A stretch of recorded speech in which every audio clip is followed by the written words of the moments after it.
Muslim ini tantangan kedepannya cukup banyak, apalagi di era teknologi seperti saat ini banyak yang harus dihadapi. 10 tahun dari sekarang kita tidak tahu teknologi apalagi yang akan berkembang. Nah, di tahun 2030 juga Indonesia akan menghadapi apa yang disebut bonus demografi. Jumlah usia produktif lebih banyak daripada usia non produktif. Menurut Jenderal, ini bisa menjadi keuntungan bagi kita atau justru semakin banyak tantangan baru? Iya, keuntungan sekali bagi bangsa Indonesia ya. Karena kenapa?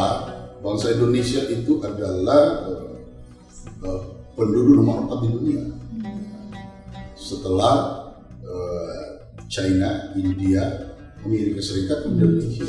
Kita sekarang baru saja kemarin diumumkan oleh Kemendagri bahwa jumlah penduduk Indonesia sekarang sudah 274 juta. Jadi riset yang sudah dilakukan bertahun-tahun oleh Bappenas dengan Kementerian Pendayaan Negara itu ketika saya menteri 2018 itu di ujung daripada riset itu memang pada mulanya 2030 Indonesia itu akan menghadapi bonus demografi. Namun 2020, 10 tahun sebelumnya sudah, 2 tahun yang lalu, walaupun pandemi di seluruh dunia, tapi ternyata Indonesia sudah masuk ke medan atau ranah bonus demografi. Yang awalnya dihitung itu bonus demografi itu umur 55 tahun ke bawah. Ternyata keberlangsungan hidup dan kematangan hidup manusia Indonesia dalam riset yang baru-baru saja masih cukup sehat 65. Jadi akhirnya dinaikkan menjadi 65 tahun ke bawah. Yang tadinya saya sudah tidak termasuk bonus demografi, tapi ada perubahan menjadi saya masuk lagi menjadi. Tapi intinya begini, sebenarnya bukan di periode saya dan kawan-kawan yang sudah umur yang 50 tahun yang perlu dipersiapkan itu adalah kawan-kawan yang berumur yang sedang mahasiswa sekarang atau sedang SMA, karena itu ya sebenarnya akan melaksanakan tugas-tugas operasional di dalam kancah bonus demografi.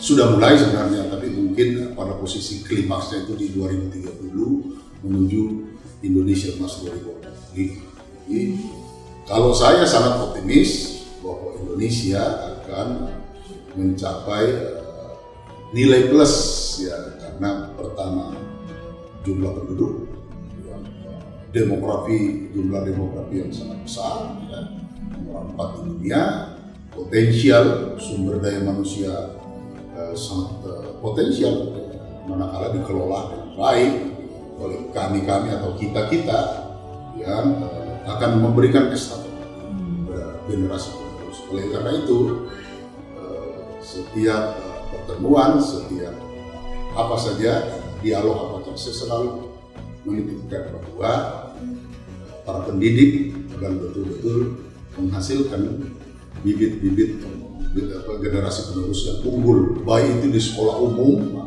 maupun di sekolah-sekolah keagamaan. Dengan adanya bonus demografi ini, strategi apa yang harus dilakukan untuk menghadapi bidang sosial ekonomi? Jangan pernah ketinggalan mengikuti perkembangan ilmu pengetahuan dan teknologi. Itu yang selalu saya gaungkan kepada kawan-kawan di kampus, di Unhas, di UIN. Setiap saya jadi pembicara di madrasah, di pesantren, di dalam luar negeri. Saya baru saja 3 bulan lalu bicara di 6.000 mahasiswa di Kairo, di Al-Azhar. Itu saya tekankan. Gali ilmu, jangan pernah ketinggalan dengan kemajuan teknologi. Jangan pernah gaptek. Karena sekarang bukan lagi per tahun pergantian teknologi, bisa per minggu, bisa per bulan, bisa per hari. Jangan pernah. Itu yang saya dorong. Dalam 1 minggu yang lalu saya juga bicara di Universitas Darussalam Gontor. Itu pesantren dan universitas terbesar di Indonesia, punya mahasiswa sampai 40.000 dan bahkan punya alumni sudah hampir 3 juta. Saya sampaikan juga itu supaya betul-betul di saat-saat setelah menerima pelajaran-pelajaran di kelas, tolong para mahasiswa, para santri, para pelajar menggali sendiri, ya. Karena ini dunia sudah borderless, tidak lagi batas. Apa yang terjadi di belahan dunia Eropa kita bisa tahu dalam sekejap. Apa yang terjadi di Indonesia mereka bisa tahu. Kita ada terjadi perang antara Rusia dan Ukraina, kita bisa tahu mengikuti dalam jam per jam, ya, dalam bahkan menit per menit sekarang dengan jaringan-jaringan teknologi informasi yang begitu canggih. Karena itu jangan pernah ditinggalkan. Yang kedua, sumber daya alam juga harus dikelola dengan baik, ya, jangan dirusak sumber daya alam itu. Komoditi dikembangkan, terutama komoditi pertanian, dengan teknologi-teknologi yang sudah cukup canggih, ya. Antara lain misalnya di China itu saya pernah tahun 2007 ke China, di Chengdu itu kalau di Indonesia mungkin panen beras 2 kali, mereka bisa panen beras 1 tahun 5 kali. Itu karena teknologi hibrida. Why not? Kenapa tidak dilaksanakan di Indonesia? Kita sudah borderless, sudah saling bekerja sama satu sama. Kontribusi umat Muslim Jenderal untuk bonus demografi ini. Begitu juga umat Islam. Umat Islam itu Indonesia 240 juta dari warga bangsa masyarakat Indonesia 240 juta Islam. Ya. Oleh karena itu setiap saya keliling pesantren selalu saya memberikan dorongan, motivasi bahwa Anda persiapkan, ya. Karena di pesantren-pesantren, perguruan-perguruan tinggi Islam di UI, perguruan tinggi Islam lainnya, itu tidak hanya mengajarkan orang menjadi ustadz, pendakwah, tapi di sana ada ilmu pengetahuan lain, pelajaran lain, ada kedokteran, ada teknik, ada pertanian, ya, ada ekonomi, ya. Banyak. Jadi dia keluar justru double, punya kelebihan. Dia insinyur pertanian, dia ahli pertanian, tapi dia juga ahli dakwah. Nah, saya contohkan satu, Rektor IPB, Profesor Dr. Insinyur Arif Satria, ahli pertanian, tapi dia pendakwah kemana-mana. Khotbah kalau hari Jumat lalu di Makassar, di Al-Markas, setiap hari Jumat dia khotbah. Dia ahli agama, tapi dia ahli pertanian. Nah, jadi keunggulan umat Islam, terutama generasi Islam ke depan, itu sangat menjanjikan. Bahkan hitungan saya, dan saya pernah katakan 2017, waktu saya menjadi pembicara utama di Kairo juga, saya sudah 2 kali jadi pembicara utama di Al-Syarq. Saya sampaikan bahwa masa depan Indonesia itu akan ditangan oleh pemuda Islam. Nah, jumlahnya banyak, ilmunya banyak, ilmu pengetahuan umum dan ilmu pengetahuan yang bisa digali di dalam Al-Quran sangat banyak. Dan umat Islam itu pernah menjadi imperium besar di muka bumi ini selama 1313 tahun. Di zaman Rasulullah 40 tahun bersama para 4 sahabat di Madinah, kemudian dilanjutkan dengan Bani Umayyah di Syam, sekarang di Damaskus dan Lebanon dan Palestina, wilayahnya dan Yordan, sekarang 4 negara. Syam itu selama 100 tahun. Kemudian Abbasiyah itu 650 tahun, kemudian Turki Utsmani Ottoman 550 tahun. Jadi 1313 tahun lamanya. Ilmu pengetahuan kontemporer dan menjadi dasar-dasar ilmu pengetahuan modern saat ini itu asalnya dari situ. Ya. Ilmu kedokteran, saya kasih contoh.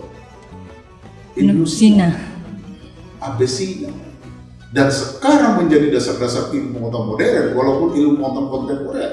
Saat itu ilmu astronomi, Ibnu Battuta, ya. Jadi, dan itu diakui sekarang ilmu pengetahuan modern. Nah, diambil dari mana ilmu pengetahuan? Ada Al-Quran. Oleh karena itu, sangat menguntungkan bagi generasi muda Islam untuk menggali ilmu pengetahuan umum dikombinasikan dengan ilmu pengetahuan yang dipelajari secara agama Islam, baik itu digali dalam Al-Quran, hadis, fikih, dan ilmu-ilmu pengetahuan yang dikaji oleh para sahabat, para tabi'in, dan para ilmuwan Islam, para ulama-ulama dari berbagai masyarakat. Iya, karena itu saya juga melihat bahwa setiap jenderal ke pesantren selalu menekankan agar santri-santri ini menguasai teknologi, agar memberi ruang dakwah baru. Ya, insya Allah. Indonesia ini tidak akan pernah luput daripada pengetahuan yang berdasarkan agama, terutama agama Islam. Karena kembali lagi saya katakan, jumlah umat Islam di Indonesia itu sangat banyak, 88%. Iya.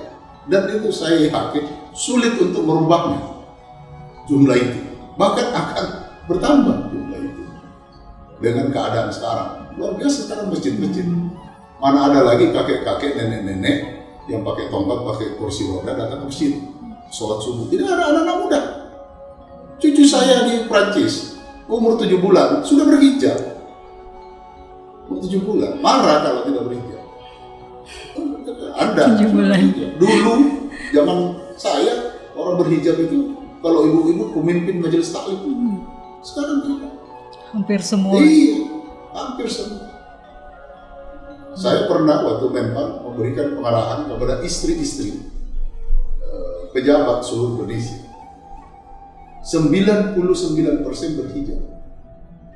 Saya suruh itu setiap masuk tuh. Mau masuk daftar absen hijab. 99%, hanya 1% tidak berhijab. Hadir waktu itu 6.000 orang. Masya Allah. Iya. Jadi di mana-mana. Saya keliling Eropa macam-macam. Di Paris itu orang salat Jumat 3 shift karena masjidnya kapasitasnya 2.000, jamaahnya 7.000. Itu 3 shift. Gantian begitu waktu zuhur sampai asar sebelum selesai 3 shift selesai. 7 menit khotbah selesai, gantian masuk. Karena nggak boleh. Jadi itu perkembangan kemajuan Islam, apalagi di Indonesia. Di Eropa aja kayak begitu, yang bukan negara Islam, apalagi Indonesia, negara yang bukan negara Islam Indonesia, tapi negara yang berpenduduk Islam. Bapak, ini juga di Indonesia kan masyarakatnya sangat beragam, heterogen, berbagai agama, suku, ras. Bagaimana caranya agar toleransi bisa terus terjaga di tengah gempuran teknologi, sosial media begitu mudah diakses, berita hoaks berseliweran? Yang paling mendasar, Indonesia adalah negara yang paling toleran di dunia, dan itu diakui oleh cerita Paus waktu ketemu Pak JK pada bulan Desember 2021, bahwa Indonesia adalah negara yang paling toleran di muka bumi ini tentang toleransi beragama. Contohnya, mana ada hari-hari besar agama lain yang tidak libur di Indonesia? Mana ada? Hari ini di Bali nyepi, nggak bisa mendarat pesawat apapun, dan nggak boleh ada lampu, tidak boleh ada bunyi. Umat Islam di Bali itu 26%. Tidak ada yang keluar, ya kan? Menghormati. Paling toleran umat Islam. Tidak ada sama. Islami, Raj, Idul Fitri, Idul Adha, sama dengan kenaikan Isa Masihi, kemudian Shinjia, kemudian Waisak, kan sama, semua libur di sini. Mana ada di Eropa Idul Fitri libur? Mana ada? Tidak ada. Itu aja. Jadi jangan pernah meragukan, dan kalau perlu jangan pernah berbicara tentang toleransi di Indonesia kalau menyangkut agama. Kalau yang menyangkut, jangan. Baik itu umat Islam, baik itu umat bukan Islam, Nasrani, Hindu, Buddha, Konghucu, nggak apa-apa. Saya ini bersahabat semua.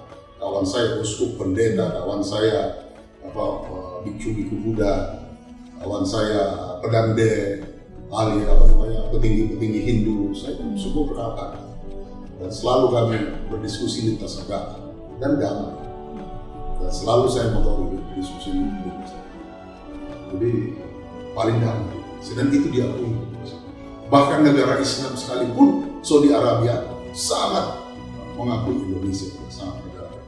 Mesir beberapa kali, Grand Sen beberapa kali menyatakan kepada saya bahwa Indonesia adalah negara yang paling toleran, Islam yang paling toleran di dunia. Itu perlu dijaga. Jangan sampai ada segelintir kelompok manusia yang tidak menjaga itu. Terakhir Jenderal, kami semua sebagai orang Sulawesi Selatan sangat bangga terhadap Jenderal dulu sebagai Wakapolri, kemudian Menteri, dan berbagai posisi strategis. Ada nggak wejangan buat kami semua anak-anak muda di Sulawesi Selatan, khususnya di Indonesia Timur, untuk terus maju, Jenderal? Saya sampaikan, saya beberapa kali kalau ketemu kelompok kawan-kawan dari Selatan dan Makassar, Bugis, Makassar, Raja, kalau di Jakarta, sering kumpul di tempat saya, dan selalu juga saya hadir. Kalau mereka kumpul-kumpul mau di kafe, di warung, di restoran, selalu disampaikan gali ilmu pengetahuan yang ada, yang modern saat ini. Dan next, coba bayangkan kita, Indonesia baru mempelajari 4.0, tapi Jepan sudah 5.0 this year, 2022. Sudah 5.0. Ciptakan ilmu baru, ilmu pengetahuan baru. Kenapa tidak bangkit dari masa Indonesia Timur? Hanya bercerita politik begini dan politik kampung, bukan politik nasional atau bukan politik global. Ketinggalan. Saya selalu sampaikan, baik tokoh-tokoh politik dari Makassar, dari Sulawesi Selatan, tokoh-tokoh muda, selalu sampaikan bahwa Anda coba belajar tentang politik global. Anda coba belajar tentang politik nasional. Jangan hanya berputar politik di Sulawesi Selatan, apalagi hanya di Makassar. Nah, itu selalu saya ajarkan tegur. Baik, terima kasih banyak Jenderal, terima kasih banyak. Dan wejangan terakhir tadi sangat motivasi sekali untuk kita semua, dan mudah-mudahan ini mendorong kita untuk tidak hanya berjuang menjadi tokoh-tokoh lokal, tapi menjadi tokoh dunia seperti yang dikatakan oleh Komjen Pol Purnawirawan Syafruddin. Ada umur 12 tahun anak Iran namanya Alala menjadi tokoh dunia umur 12 tahun. Dia hanya melawan pemimpin Iran. Melawan dengan dia, retorikanya dia. Menjadi tokoh dunia. Sekarang dia berbicara di PBB, sekarang umurnya 18 tahun. Bicara lantang di mana-mana. Nah, itu. Baik, mudah-mudahan kita bisa menjadi seperti itu ya. Amin. Baik, sampai jumpa di episode selanjutnya.